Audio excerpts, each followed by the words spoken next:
Salut les copains. Ben écoutez, c'est Laurent pour parler montre. J'espère que vous allez bien.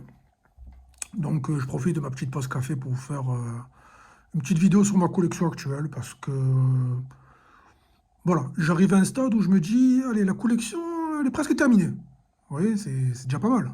Parce que j'ai un esprit en fait, voilà, pour moi, une collection, enfin, après, alors, je parle pour moi dans cette vidéo. Chacun a ses points de vue, chacun a son Graal, chacun a sa vision. Si quelqu'un a une collection, a envie d'avoir 500 montres, grand bien lui fasse. Moi, pour moi, je me sens à l'aise avec une collection de montres qui ne dépasse pas 8 montres. Voilà. Et c'est mon cas actuellement. Voilà, j'ai 8 montres dans ma boîte. Ça me convient parfaitement. J'ai pas envie d'aller au-delà. Alors, ce qu'il faut savoir aussi, c'est que je fais de l'achat-revente. Donc, j'ai beaucoup de montres qui passent dans les mains. Donc, je peux en profiter. Entre le moment où je l'achète et au moment où je la revends, je peux profiter de certaines montres. Donc, c'est plutôt une chance, même si c'est à la portée de tout le monde. Mais voilà, je souhaite avoir une collection assez restreinte. Alors, là, j'ai 8 montres, j'ai deux montres à la banque que je garde voilà, comme placement, on va dire, même si j'aime pas trop ce terme, mais c'est le cas. Voilà, parce que j'ai une autre marque Antiem que je ne mettrai absolument pas. Alors, déjà, qui ne me plaît pas, qui en plus est très vintage, qui coûte assez cher et je vois aucun intérêt de la mettre au quotidien. Et j'ai ma Bulgari Octo que j'ai acheté qui me plaît pas trop, qui est en titane qui est voilà, qui prend alors le titane pour ceux qui ne le savent pas, si ça marque, c'est très compliqué, on peut plus les polir derrière. Voilà, c'est une montre que j'ai achetée détaxée à prix très intéressant, donc c'est pour ça que je me l'ai offerte. Qui me plaisait, je l'ai acheté il y a peut-être 3 ou 4 ans, et qui aujourd'hui ne me correspond plus. Donc c'est pour ça tout simplement que je l'ai placée, que je ne la porte plus. Voilà, c'est pas uniquement un placement, je l'ai acheté comme un achat coup de cœur, mais c'est pas une montre qui me plaît à l'heure actuelle. Donc ma collection, voilà, idéale, elle est là. Elle est là pourquoi? Parce qu'il y a une maison différente pour chaque montre, donc il n'y a que des marques différentes de montres. Il n'y a que des marques que j'aime, voilà. Et chaque montre a plus ou moins une fonction, voilà. Donc c'est assez, voilà. On va dire qu'il n'y a pas de montre inutile dans ma collection. Donc première montre que j'ai aujourd'hui, que j'ai mis au poignet, c'est ma Constellation Omega. Montre un peu bijou, type art déco, etc. Que moi j'aime beaucoup. Alors j'aime Omega. J'ai déjà une Speedmaster, je voulais pas de Speed parce que je voulais pas de montre en fait trop identifiable. Je voulais pas d'avoir une Speed, une Submariner, etc. Pour moi, ça me correspond pas. Alors, je préfère avoir des montres qui font parler, des montres qui sortent de l'ordinaire. Et je trouve que la Constellation est boudée, alors que j'aime énormément cette montre. Alors attendez, hop, voilà, je commence une vidéo que déjà j'ai plus les batteries. Donc c'est une montre que j'ai achetée en double avec ma compagne. Donc celle-ci c'est la mienne, celle qui est là dans la boîte c'est celle de ma compagne. Qu'on met ensemble, que j'ai plaisir à porter. Voilà, il y a un petit côté années 80 que moi j'adore. Et elle a un côté Horacier. Alors j'avais hésité avec la Cartier Santos, que j'ai déjà eu étant plus jeune. Mais en fait, on en voit tellement des Cartier Santos en ce moment, j'ai l'impression que voilà, les gens ils voient que Cartier Santos, Submariner. Donc ouais, au final, est bien moins cher la Constellation. Donc franchement, pour moi, 10 sur 10. Alors ça, c'est le modèle Manhattan fond noir, qui est un peu plus rare que les autres, que fond champagne et argenté. Et que moi j'adore. Voilà. Donc première montre de la sélection, ma Omega. Deuxième montre de ma sélection, c'est ma Rolex Weiss. Alors c'est aussi ma collection des montres que j'ai désirées. Voilà, ça n'a pas été des achats impulsifs. C'est vraiment des montres sur lesquelles je me suis intéressé à l'histoire de la maison horlogère. Je me suis intéressé, je les ai désirées, je les ai voulues. Ce qui fait qu'on les apprécie d'autant plus. Voilà, je tenais à le dire parce que des fois on achète des montres sur des coups de tête ou des montres qui ne nous correspondaient pas forcément. Et au final, c'est des montres qui sont dédiées à être vendues tout simplement. Donc c'est une Rolex Weiss non, M52B AF, qui représente tout simplement l'avion de combat, avec un boîtier Skin Diver, une montre étanche à 300 mètres, typée militaire. C'est une réédition d'ailleurs du modèle d'époque. Une montre fait 100% en Suisse. Voilà, c'est du 100% Swiss made. Ce qui est plutôt appréciable dans ces niveaux de prix, hein, parce qu'à moins de 2000 euros, avoir une montre 100% Swiss made, c'est quasiment impossible à l'heure actuelle. Donc voilà, on va dire que c'est ma montre assez atypique. C'est ma petite Richard Mille, on va dire, de la boîte. Vous voyez, elle fait parler, c'est une montre un peu gadget. Voilà, moi, c'est tout ce que j'aime. Le petit dateur rouge, la réédition, la grosse couronne, voilà. C'est une montre assez atypique, mais que moi j'aime beaucoup. Ensuite, la montre que j'ai achetée avec ma compagne pour nos fiançailles. Donc c'est une bonne et merci Riviera. Alors Riviera, ça me parle parce que j'habite justement sur la Riviera. C'est une réédition du modèle vintage de chez Baume et Mercier. Elle me faisait penser un peu au mode noir, certes, mais elle me fait penser aussi à la Breguet, avec ce cadran à vague. Et c'est une montre que j'ai vraiment désirée dès qu'elle est sortie, parce que je l'ai achetée dès sa sortie.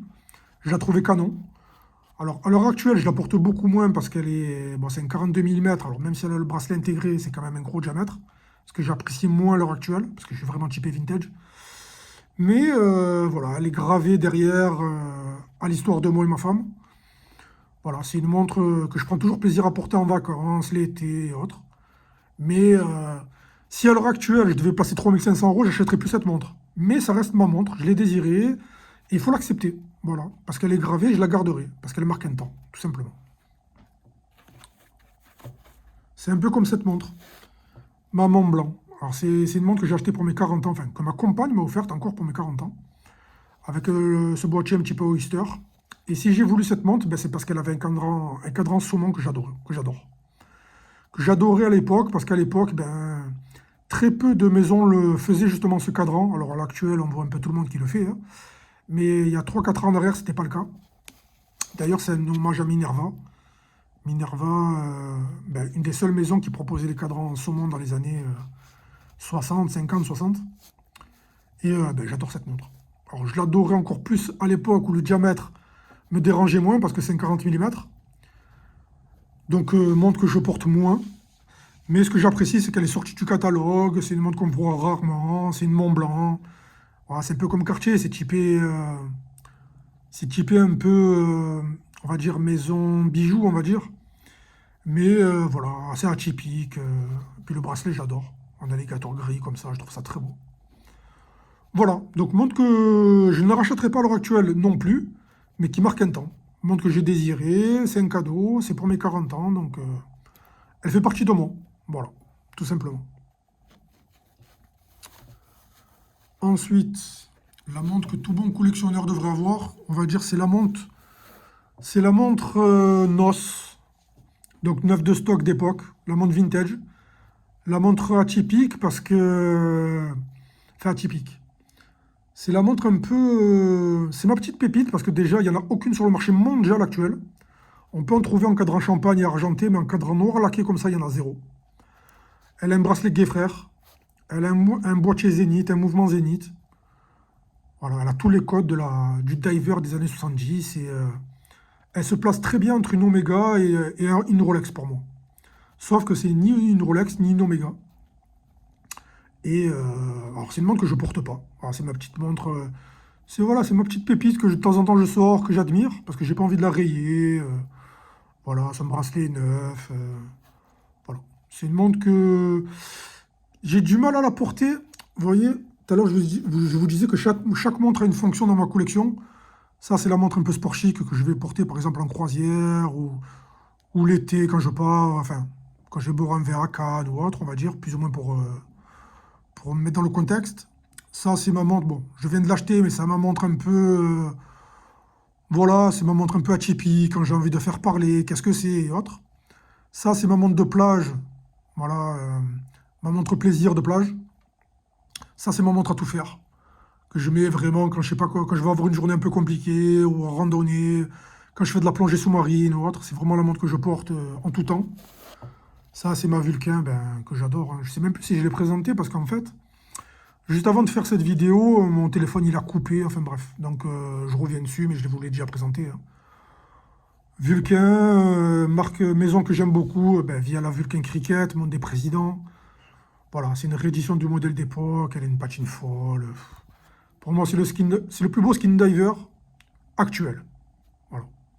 Même si j'ai craqué sur l'Aquastar Deep Star, c'est vraiment la montre, voilà, la plus simple et la plus facile à porter au quotidien. Parce que moi, j'aime les montres assez fines, j'aime les diamètres assez contenus. C'est vraiment une montre qu'on peut oublier sous la chemise. Et pour moi, c'est la montre parfaite. Voilà. C'est vraiment l'achat, c'est que j'apprécie le plus parce que c'est vraiment une montre. À chaque fois que je la mets, je me dis, c'est une sacrée belle montre quand même. Donc c'était la Vulcain. Et pour finir, ben, la dernière montre que je me suis offerte, alors, c'est ma Rolex Oyster. Alors, je l'ai achetée, pourquoi je l'ai achetée? Parce qu'elle a une patine gilt. On dit Stardust, en fait, poussière d'étoile absolument unique et incroyable. Alors, je vais essayer de...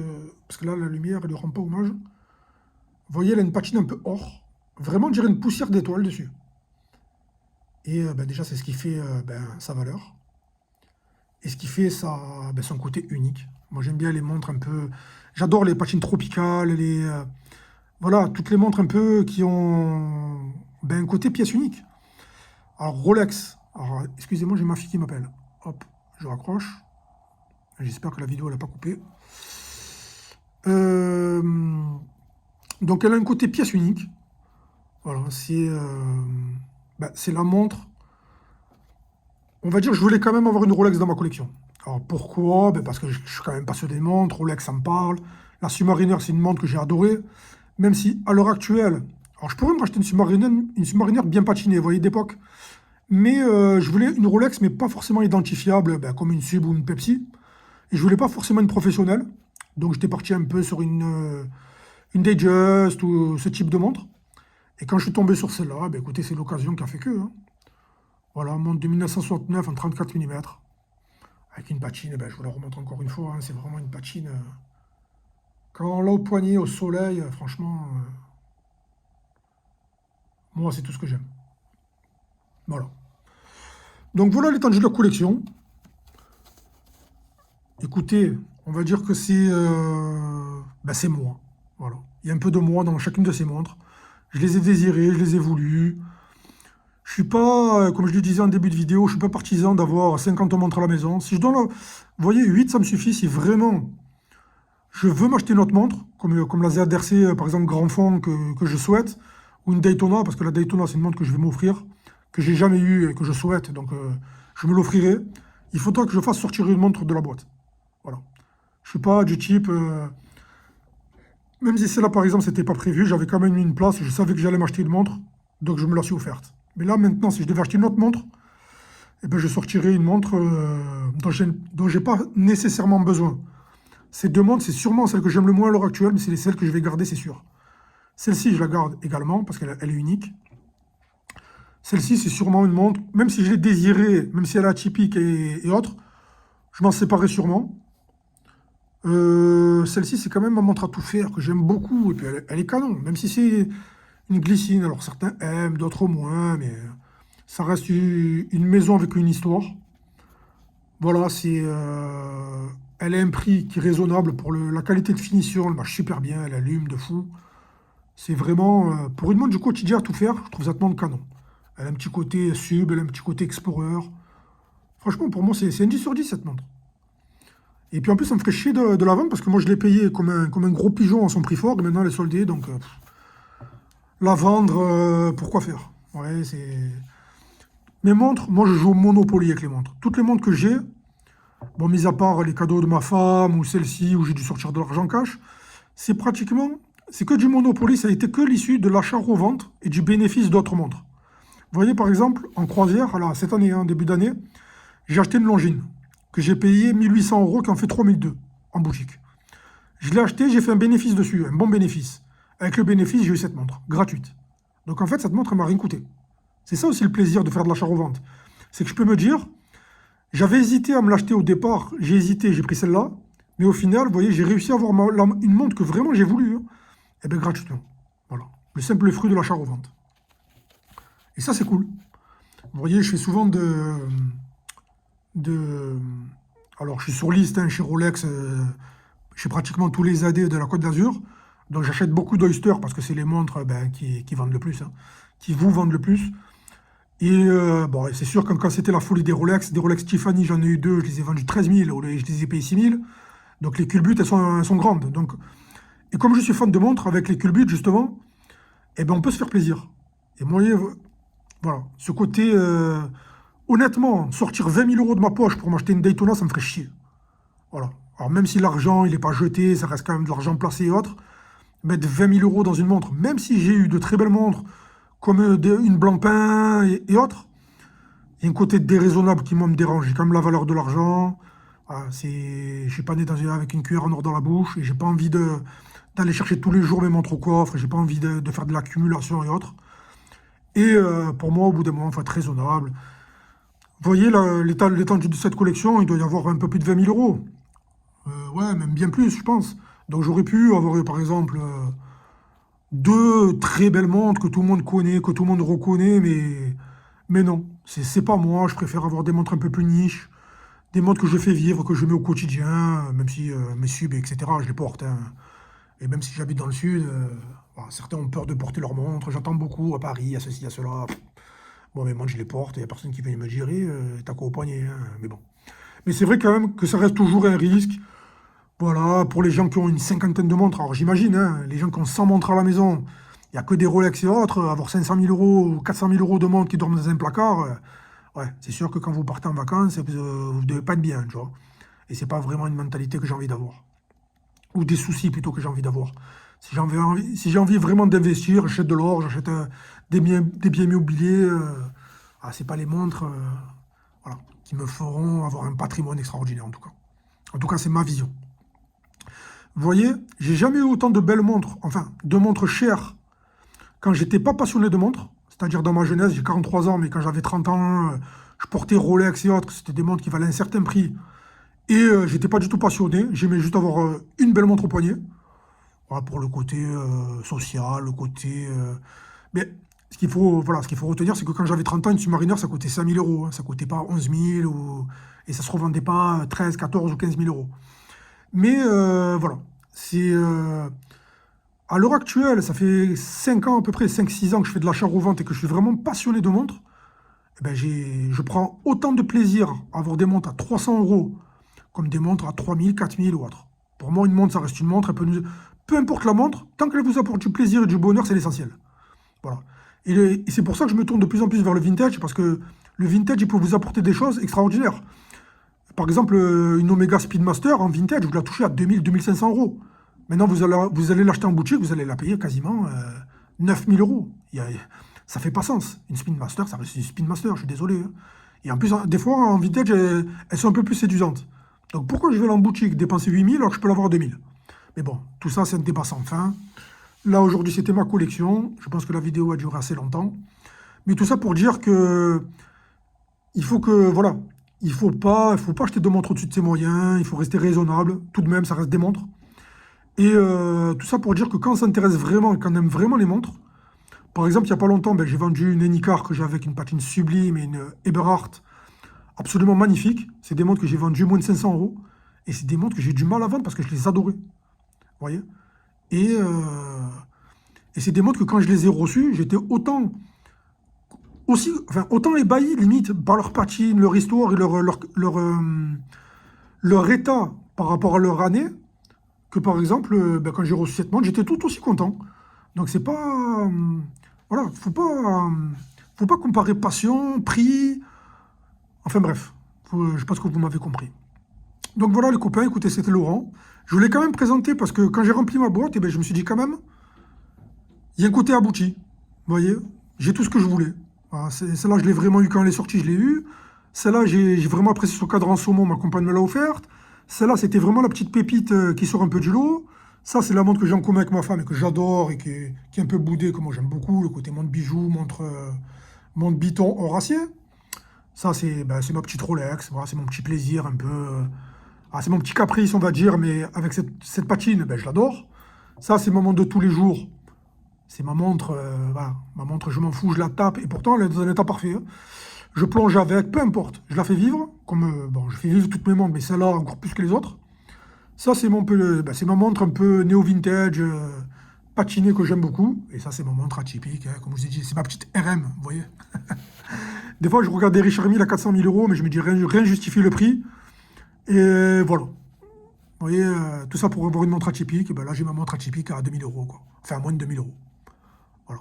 Et que j'aime beaucoup. Voilà, les amis. Allez, je tourne un peu en rond. Je souhaite... on est quel jour, d'ailleurs? Je sais même plus quelle journée.